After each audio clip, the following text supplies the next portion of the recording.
We learned yesterday in Pirki Avot. We're now on the third chapter. We finished the first Mishnah with Akavia ben Mahalalel saying, look at three things, you won't come to do a sin. The second was Rabbi Hanania, and also two Rabbi Hanania, Rabbi Hanina and Rabbi Hanania. One said, pray for the country, because the government, because if there's no government, then the whole people will eat each other alive. And Rabbi Hanania said that when two people sit together, they should say words of Torah, and even one person alone, and then God's presence comes and joins them. That's what we learned yesterday. Third Mishnah. Rabbi Shimon said, three people that eat together, excuse me, I'm sorry. Three people that eat together on the same table, and they do not say words of Torah. Right? They talk about the news, they talk about business, they talk about other good things, but they don't say words of Torah. It's like they ate from idolatry.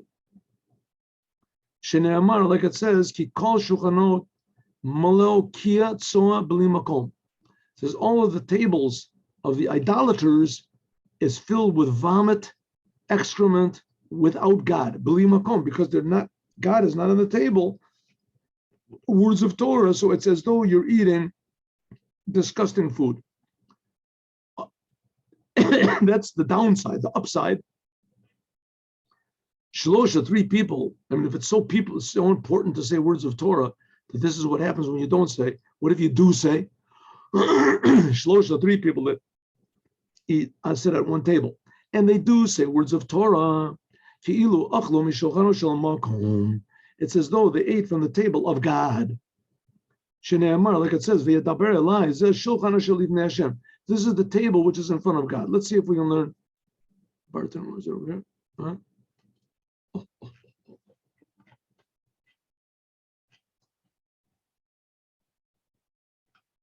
Bartanura, that's what he says.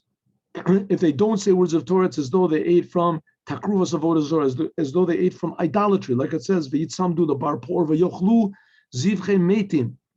Right, in the Tehillim, it says that when the Jews bow down to Baal Peor, we'll see this at the end of this week's Torah portion, that they ate zivche metim, the sacrifices of the dead. That's when they worshipped idols. It's talking like eating a meal for the dead, and it's filled with idolatry is called excrement and all these things.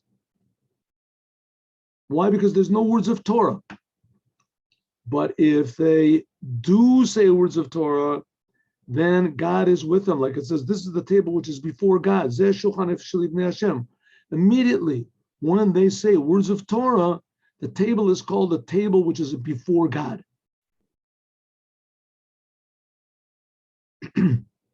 And some people say that this comes from a sentence. Because see if it says, Mizbeach Eitz Shalosh Amot. It says that the altar was an altar of wood. There was 3 amos. Don't say amot, but ella shalosh ella emot. What does it mean? Kamo sheyesh aim lamikra. Amot. What they say? Aim lamikra. Aim means like power to what the sentences in the Torah. So amot refers to the sentence of the Torah. 3, this corresponds to Torah, Nevi'im, and Ketuvim. The Imri lo mikra, and some people say mikra, Mishnah, and Talmud. Some people say the 3 that are sitting, the 3 amot of the table are the 3 people that are sitting and saying words of Torah. How do you know it means Torah? Because the Torah is also triple, like we said, Torah, Nevi'im, Ketuvim.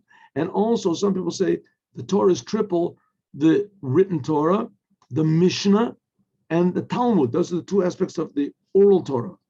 And a person has to speak to them on the table. Then it's called the table which is before God. That's what Rashi explains. Have a good day with Mashiach. Now, God willing, tomorrow, 8:15 in the morning, we learn Lakuti Torah. Shalom uvracha. Thank you for tuning in.